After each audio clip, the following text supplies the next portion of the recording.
최근 제가 이런 영상을 올렸었죠. 감사하게 관심들을 많이 가져주셨어요. 그리고 셀트리온은 계속 항상 생각을 하고 있었던 고질적인 문제였는데 제가 이쯤에 이제 영상을 만들어서 올렸죠. 그리고 나서 주가가 빠지고 있는 모습입니다. 셀트리온 제약도 마찬가지고 셀트리온 헬스케어도 마찬가지로 주가가 야금야금 좀 빠지고 있어요. 네, 안녕하세요. 수호신입니다. 오늘도 새벽이고요. 제가 셀트리온 영상을 올렸는데 아무래도 강성 주주분들이 많으시다 보니까 셀트리온에 관한 옹호 그리고 영상에 대한 악플이죠. 이런 류의 댓글들이 많았는데 근데 제가 삼성바이오로직스를 하기 전에 셀트리온에 대해서 조금 더 다듬어서 말씀을 올리고 가는 게 이해하시기 편하시겠더라고요. 그래서 오늘은 셀트리온 영상에 대해서 더 설명을 드리고 조금 더 깊게 파서 보여드릴 거예요. 그러니까 뭐가 더 진짜 맞는지, 제가 말한 그 셀트리온 이야기들이 정말 사실인지, 이걸 기반으로 삼성바이오로직스를 어떻게 풀어갈 것인지에 대해서 좀 말씀을 드릴게요.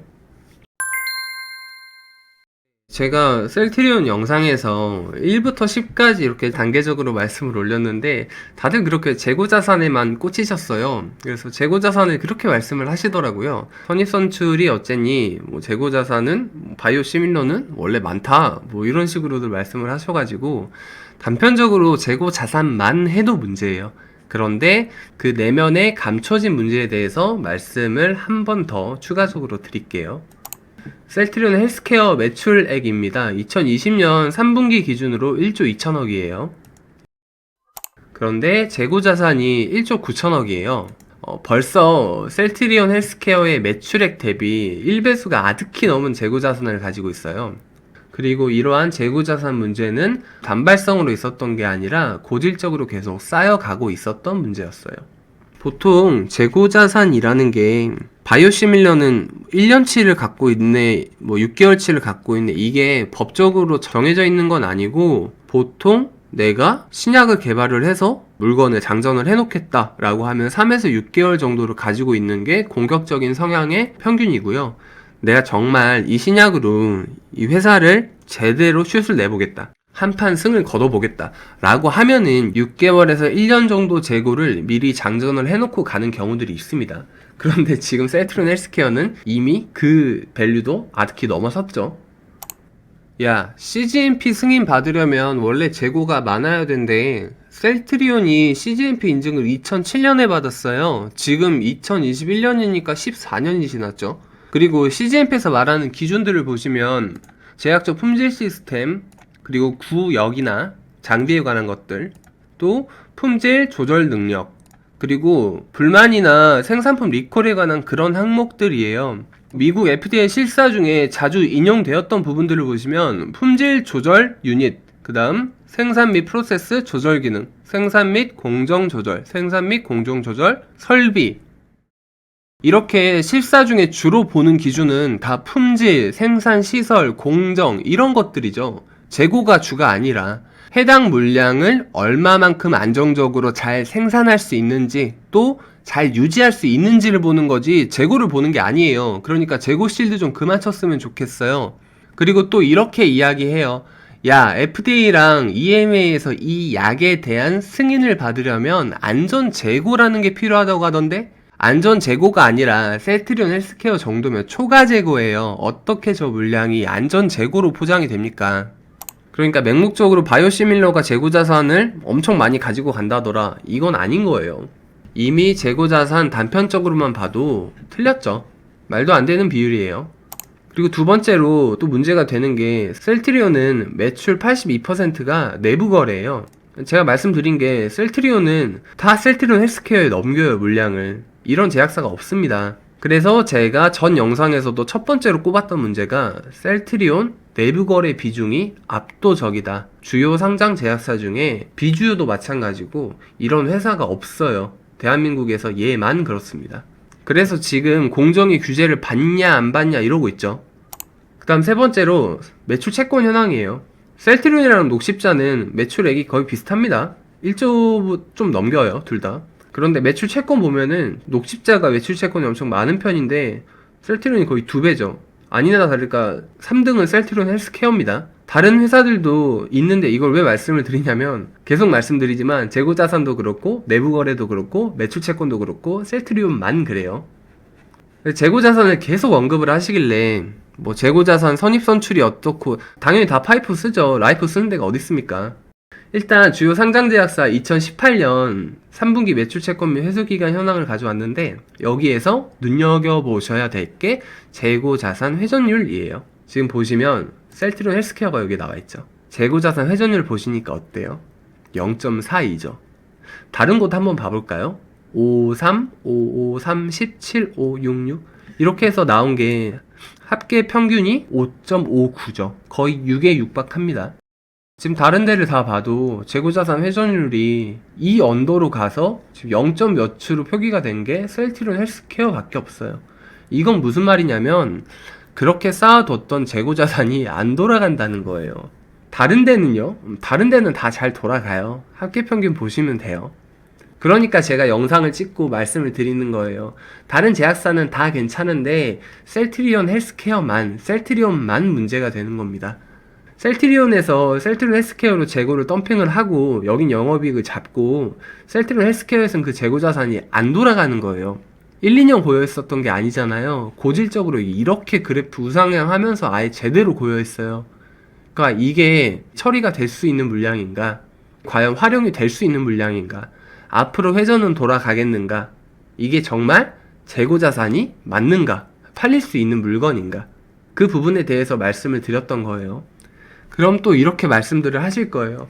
야, 2018년 건데 그러면 지금 2021년인데 거의 2년도 더 넘게 전 거면 강산이 바뀌어도 0.2번은 더 바뀌었겠다?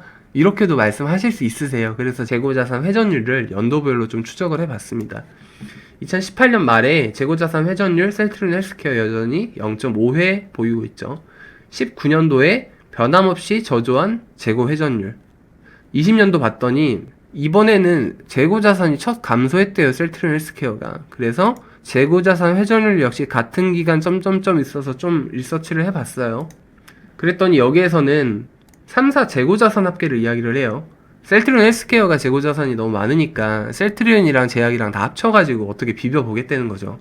그래서 오케이 3사로 한번 봐보자 라고 해서 같이 봤더니 0.6, 0.4 했다가 0.7로 늘었대요.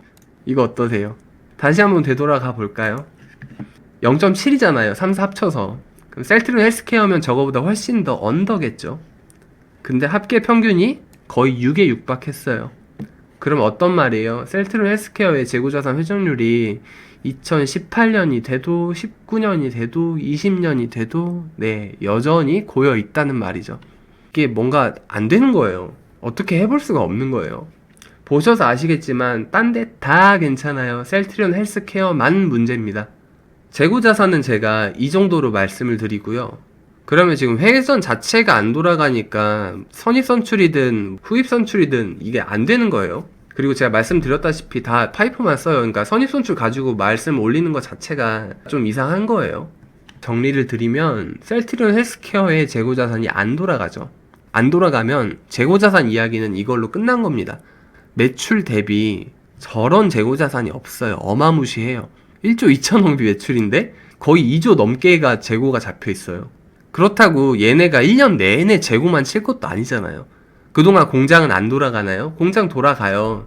그럼 또 생산은 될 거고 또 위에서 내려오는 덤핑 물량은 계속 수급이 될 거고 재고 자산은 또 늘어날 거예요. 그게 지금 10년간 추이로 나타나고 있잖아요. 회전도 안 돌아가는 재고 자산이 자꾸 쌓이고 있다는 게 팩트입니다. 거기에다가 그게 내부 거래였고 매출 채권조차도 셀트리온이 저 반작용으로 지금 답이 안 나오죠. 그 상황까지 말씀을 드렸어요.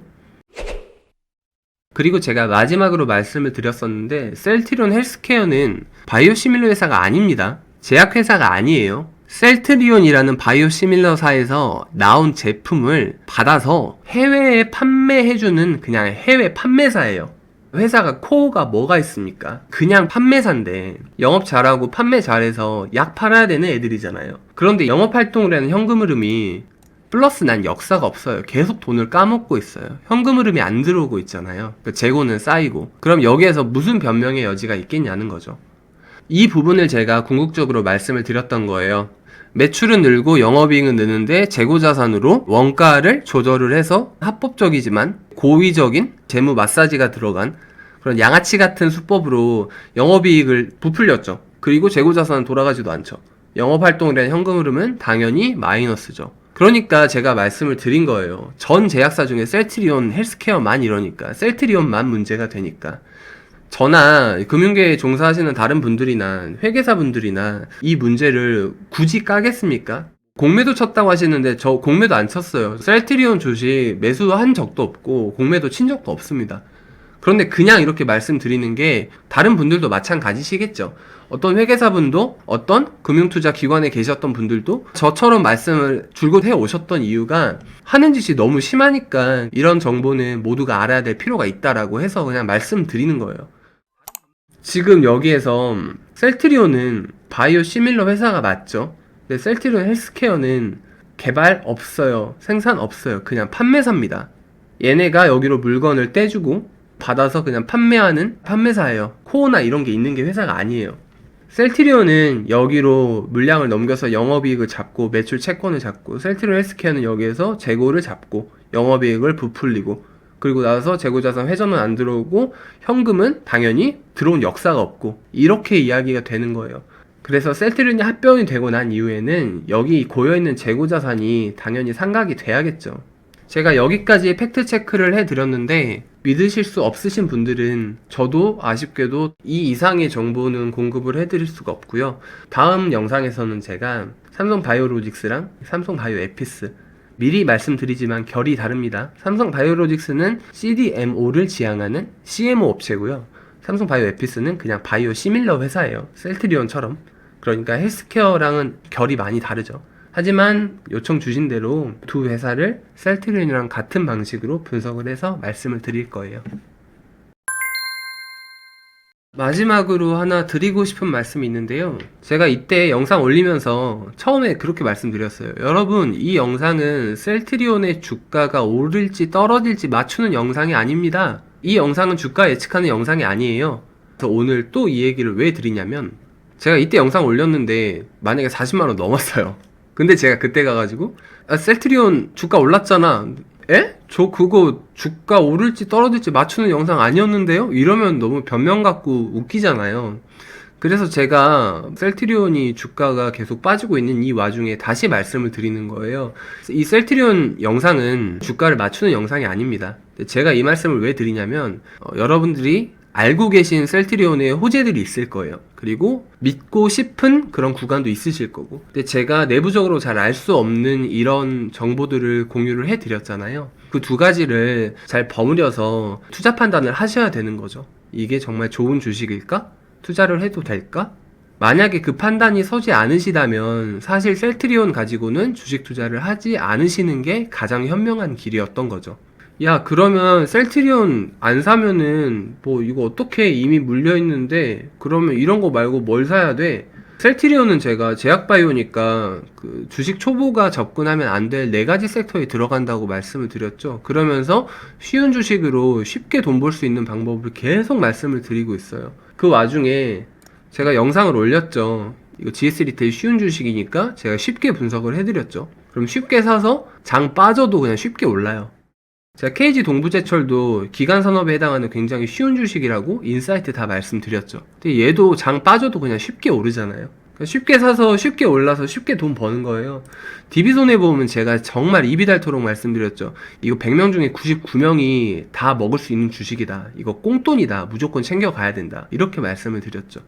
그러니까 이렇게 쉽고 확실하게 투자를 할 수 있는데 왜 굳이 이걸 해야 되냐는 거죠.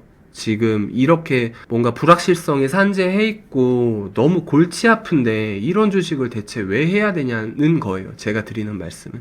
이 채널을 개설하고 나서 단 한 가지 메시지를 드리고 있는 게 있어요. 단타라든가 스캘핑이라든가 차트 분석이라든가 수급이라든가 이런 단순하고 요행적인 거에 기대어서 불확실하게 투자를 하다 보면 당연히 계좌는 녹죠. 돈은 사라지고 없어져요. 그렇게 하지 마시고 제가 쉬운 주식, 쉬운 섹터에서 쉽게 돈 버는 방법을 말씀을 드릴 테니까 그렇게 투자를 하셔라. 그러면 쉽게 돈을 벌 수 있다. 이게 제가 드리는 단 하나의 메시지입니다. 저는 정말로 여러분들이 투자가 잘 됐으면 좋겠어요. 쉽게 됐으면 좋겠고, 무엇보다 정석적으로 제대로 근거 이씨 투자가 이루어지면 좋겠다고 바라는 사람이에요. 오늘은 여기까지 말씀 올리겠고요. 저는 다음 영상에서 약속드린 대로 삼성바이오로직스, 삼성바이오에피스 영상으로 찾아뵙도록 하겠습니다. 그러면 다들 건승하시고 성투하세요.